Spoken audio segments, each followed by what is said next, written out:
Check out ProPure USA water purification systems. Pro 1 water and fluoride filter elements feature the most advanced technology combining silver, impregnated, self-sterilizing white ceramic that cleans water and removes the latest form of fluoride, sometimes found in public drinking water. That means amazingly clean, fresh water for you and your family. Click the link below and visit ProPureUSA.com right now.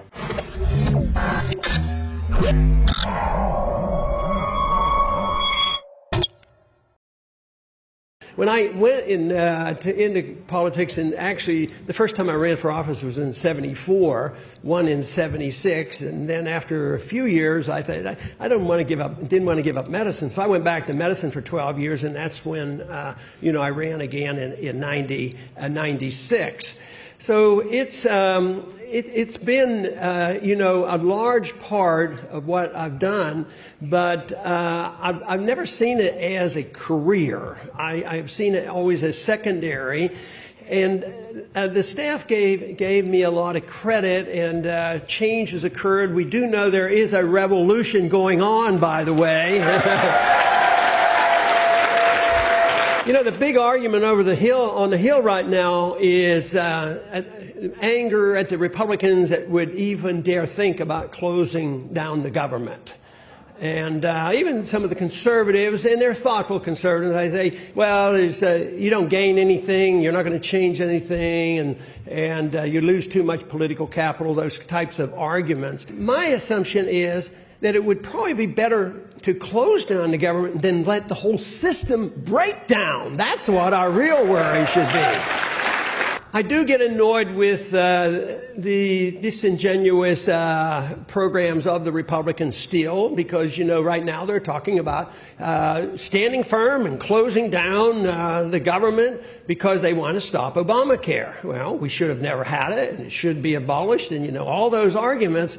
But the whole thing is behind the scenes, if you look carefully at the budget, guess what? They're not giving up one penny in the military-industrial complex. But why can't we come together and cut both the military and the medical program? The infractions, though, occurred that were predicted by the anti-federalists, and I think the real problem started in 1913. It's been downhill ever since. So if we had 1 year that we could repeal, let's repeal 1913. Then we wouldn't have the Woodrow Wilson foreign policy. We wouldn't have the Woodrow Wilson's infraction of our civil liberties. We wouldn't have the income tax, and we wouldn't have the Federal Reserve System either. One thing that I don't think I ever did, because I purposely tried never to do it, was ever mention, oh, the president did this, and the Democrats did this, and this sort of thing. I think that I always thought that was missing the point, because I didn't deal with that system. I was always talking to somebody else, believing that if people changed or heard something and it sounded reasonable, they would change their minds. And that is what I think is happening because of the educational efforts and all the things going on. But there's a couple other things that's helping us. One is the proof of the failure of this system, the proof of the failure of what we've been doing. Just think of in our lifetime, the major event of the 20th century, as far as I'm concerned, especially political economic event, was the collapse of the Soviet system.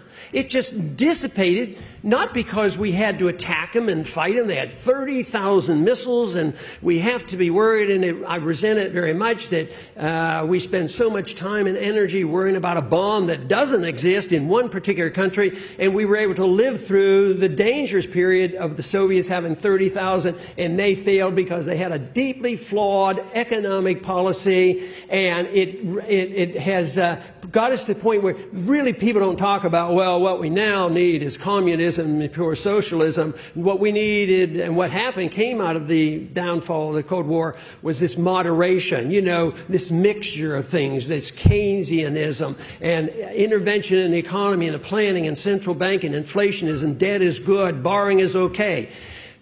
It's ending. And that means there's an opening there, there's a vacuum there, and it's going to be filled by liberty.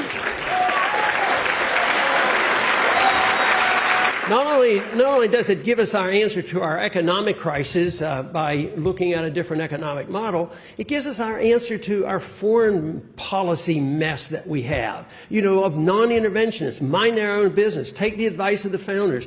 You know, friendship and trade and defending our country, but not getting involved in these civil wars that we have no business getting involved in. So that's what the kind of the policy we would have if we would accept these principles.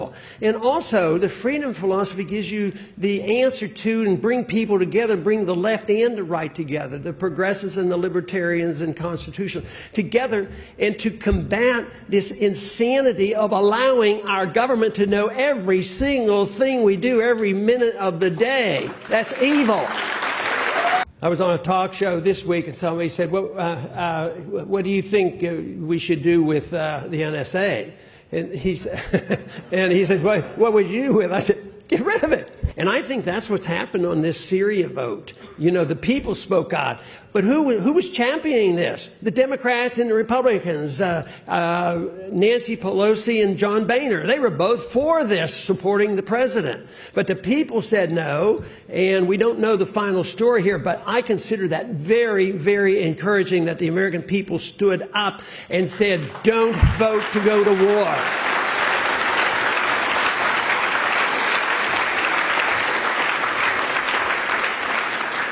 And I think it was the same type of coalition on the vote that Justin and Mosh brought up and almost won. It was the coalition, once again, of Republicans and Democrats who were not locked into the partisanship of defending their parties and defending the status quo. But both parties defend the same foreign policy. Management styles, a little bit different. They both defend the Fed, decide on how fast to print the money. Both defend deficits. Neither one comes out, or we wouldn't have deficits if we had Republicans in. They'd get rid of the deficit, wouldn't they? They never do. So they all believe really basically in the same principle. It's anti-liberty. True diversity will be served by the coming together in the defense and the use of liberty. The diversity that they talk about now is forced diversity and it preordained by some type of social engineers and saying this is the way we are going to mandate diversity. No, diversity means that you come together for one purpose, protecting liberty so that we can recognize it's our life to make it worthwhile, or it's our life to mess it up, and we can't blame anybody else if we do. I think one of our biggest flaws as freedom fighters and libertarians and conservatives is that I think we do a lousy job arguing the moral case for liberty and the practical case for it. Because always, the opposition say, yeah, you guys are fine and dandy. You're rich and you can take care of yourself, but we care about people. You know, we care about the poor, and that's why we have food programs and free housing and all these things. Yeah, and what do you give us? Detroit. That's what you give us. So non-aggression, the non-violent principle. And, the left has used this. Martin Luther King used it in a positive way, in saying, that civil disobedience, peaceful disobedience is okay, and it rejects the use of force. And Gandhi was able to achieve a lot in that manner. But here it is.